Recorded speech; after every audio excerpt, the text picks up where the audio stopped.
Hello guys, നമുക്കൊരു പച്ചമാങ്ങ അച്ചാറിടാം. അതിന് വേണ്ടി ഇഞ്ചി, വെളുത്തുള്ളി, പച്ചമുളക് ചതച്ചെടുക്കാം. പിന്നെ നമുക്ക് കറിവേപ്പില, ഉലുവ, കടുക്, കായം, ഒരച്ച് ശർക്കര. എന്നിട്ട് നമ്മൾ ചട്ടി ചൂടായതിന് ശേഷം നമ്മൾ എന്ത് ചെയ്യണം? കടുകും ഉലുവയും കായും ഇട്ടുകൊടുത്ത് നന്നായി വറുത്തെടുത്ത് അത് പൊടിക്കുക കേട്ടോ.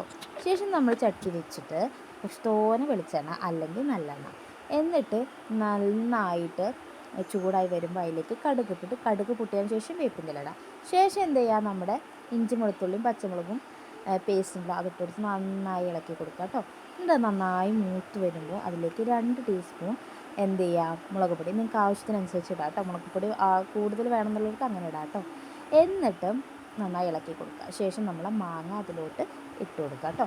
എന്നിട്ടും നന്നായി ഇളക്കിയിട്ട് അതിലോട്ട് ഉപ്പിട്ട് കൊടുക്കാം, ആവശ്യത്തിനനുസരിച്ച് ഉപ്പ്. പിന്നെ വിനാഗിർ നമുക്ക് ഒഴിച്ചു കൊടുക്കാം കേട്ടോ. എന്നിട്ട് നന്നായി ഇളക്കുക. ഇളക്കിയതിന് ശേഷം നമ്മൾ എന്ത് ചെയ്യുക? നമ്മുടെ പൊടിച്ച് വെച്ച ഉലുവയും കടുകും അതുപോലെ കായുണ്ടല്ലോ, ആ പൊടി ഒരു 2 ടീസ്പൂൺ ഞാൻ ഇതിലോട്ട് ഇട്ട് വെച്ചിട്ടുണ്ട്. അപ്പോൾ നിങ്ങളിങ്ങനെ ടേസ്റ്റ് ചെയ്ത് നിങ്ങൾക്ക് ആവശ്യത്തിനനുസരിച്ച് അതിലിട്ട് കൊടുക്കുക കേട്ടോ. പിന്നെ നമ്മളത് നന്നായി ഇളക്കിയതിന് ശേഷം നമ്മൾ അതിലേക്ക് ശർക്കര നിങ്ങൾക്ക് എത്ര വേണോ അത്ര ഇട്ട് കൊടുക്കുക കേട്ടോ. നമ്മളെ മധുരത്തിനനുസരിച്ച് ഞാനിതിൽ കുറച്ച് ഇട്ട് കൊടുത്തു നിങ്ങൾ ആദ്യം. എന്നിട്ട് പിന്നെ മാങ്ങയ്ക്ക് നല്ല പുളിയുള്ളതുകൊണ്ട് പിന്നെ എന്താ ചെയ്യുക? ശർക്കര മൊത്തത്തിലാണ് ഇട്ട് കൊടുത്തു കേട്ടോ. എന്നിട്ട് അതിലൊരു 1/2 ടീസ്പൂൺ പഞ്ചസാര ഇട്ട് കൊടുത്തു. പിന്നെ ആവശ്യത്തിന് ഉപ്പ് ഇട്ട് കൊടുത്തു കേട്ടോ. ഇത് നന്നായി ഇളക്കി നന്നായിട്ട് വേവിച്ചിട്ട് എന്നിട്ട് എന്ത് ചെയ്യുക?